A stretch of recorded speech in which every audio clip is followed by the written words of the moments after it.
El caso de Richard Ramírez, el acosador nocturno. No olvides de suscribirte al canal y activar la campana para más historias perturbadoras. Dale like y comenta qué caso te gustaría ver. Richard Ramírez, conocido como el acosador nocturno, Night Stalker, fue uno de los asesinos en serie más despiadados y aterradores de la década de 1980.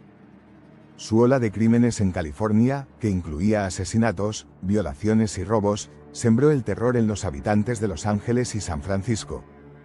A diferencia de otros asesinos, no tenía un perfil específico de víctima. Atacaba a hombres, mujeres, niños y ancianos por igual. Su historia es un oscuro testimonio de la maldad humana y del miedo que un solo hombre puede causar en toda una región. Infancia y primeros años. Richard Ramírez nació el 29 de febrero de 1960 en El Paso, Texas. Creció en un entorno marcado por la violencia y el abuso. Su padre, un inmigrante mexicano, era un hombre estricto y agresivo que castigaba a Richard con golpizas severas. Desde una edad temprana, el joven Richard estuvo expuesto a influencias perturbadoras, especialmente de su primo Miguel Ramírez, un veterano de la guerra de Vietnam que le mostraba fotos de atrocidades que había cometido en combate, incluyendo la tortura y asesinato de mujeres vietnamitas. También le enseñó técnicas de sigilo y de cómo matar sin ser detectado, conocimientos que Richard adoptó con fascinación. A los 13 años, Richard presenció el asesinato de su prima a manos de Miguel. Este evento traumático, combinado con su creciente fascinación por la violencia y el ocultismo, marcó el inicio de su camino hacia el crimen. Durante su adolescencia, comenzó a consumir drogas, particularmente LSD y marihuana, lo que reforzó sus pensamientos perturbadores. También se interesó en el satanismo y llegó a creer que tenía un vínculo con fuerzas oscuras. En la escuela, Richard era un estudiante problemático y antisocial. Pasaba largas horas en cementerios, estudiando textos ocultistas y practicando rituales satánicos. A medida que su obsesión con la muerte y el caos aumentaba, comenzó a cometer robos y a entrar en casas ajenas para observar a sus habitantes mientras dormían. Esta conducta se convirtió en una peligrosa costumbre que, años después, definiría su metodología criminal.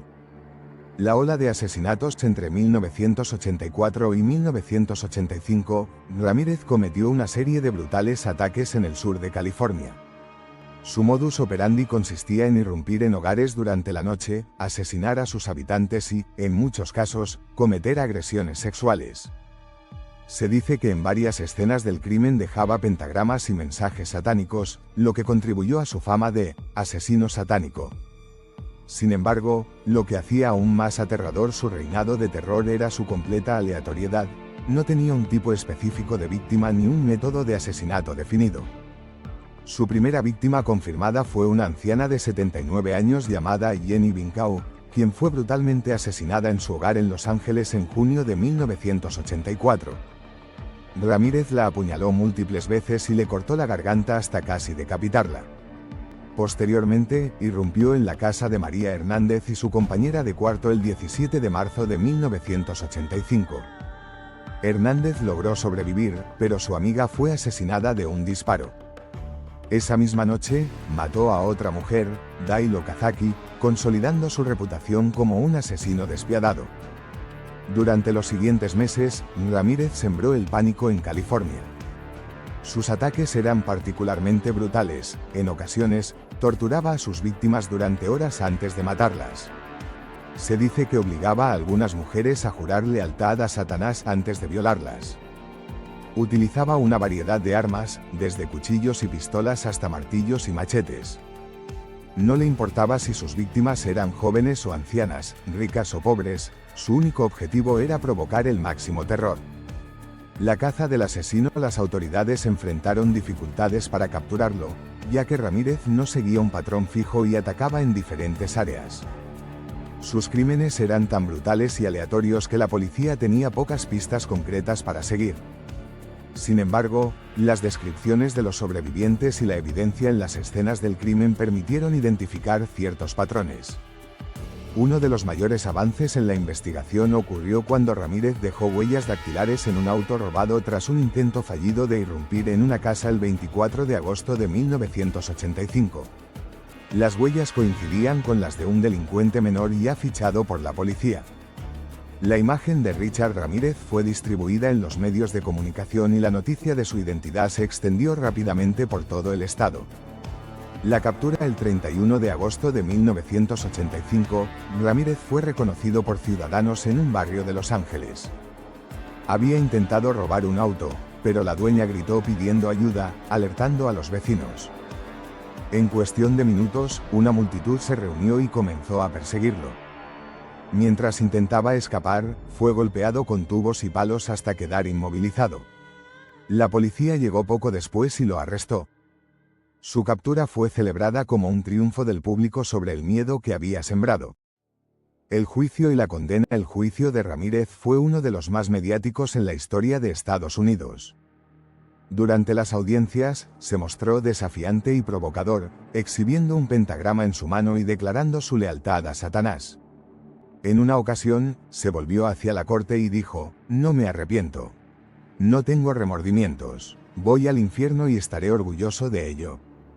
El proceso judicial duró más de 4 años y culminó en 1989 con su condena por 13 asesinatos, además de violaciones, asaltos y robos. Fue sentenciado a muerte y enviado al corredor de la muerte en la prisión de San Quentin.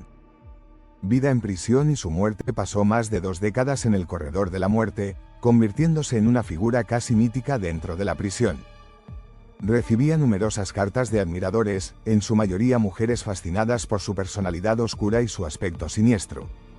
De hecho, en 1996 se casó con Doreen Lioy, una de sus más fervientes admiradoras, quien lo describía como un hombre dulce e incomprendido. Sin embargo, su vida en prisión fue todo menos tranquila. Fue atacado por otros reclusos en varias ocasiones y pasó largos periodos en confinamiento solitario. Finalmente, el 7 de junio de 2013, Richard Ramírez murió a los 53 años debido a complicaciones de salud relacionadas con un linfoma. Nunca llegó a ser ejecutado. Conclusión: Richard Ramírez encarnó el terror en su forma más pura. Su historia es un recordatorio de los peligros de la violencia sin sentido y de cómo una sola persona puede desatar el caos en una comunidad.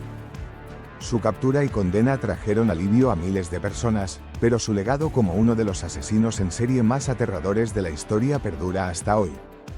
Su caso sigue siendo objeto de estudio y fascinación, tanto por la brutalidad de sus crímenes como por la oscuridad de su personalidad. La historia del acosador nocturno es una de las más escalofriantes en los anales de la criminología y sigue siendo un tema de debate en la actualidad.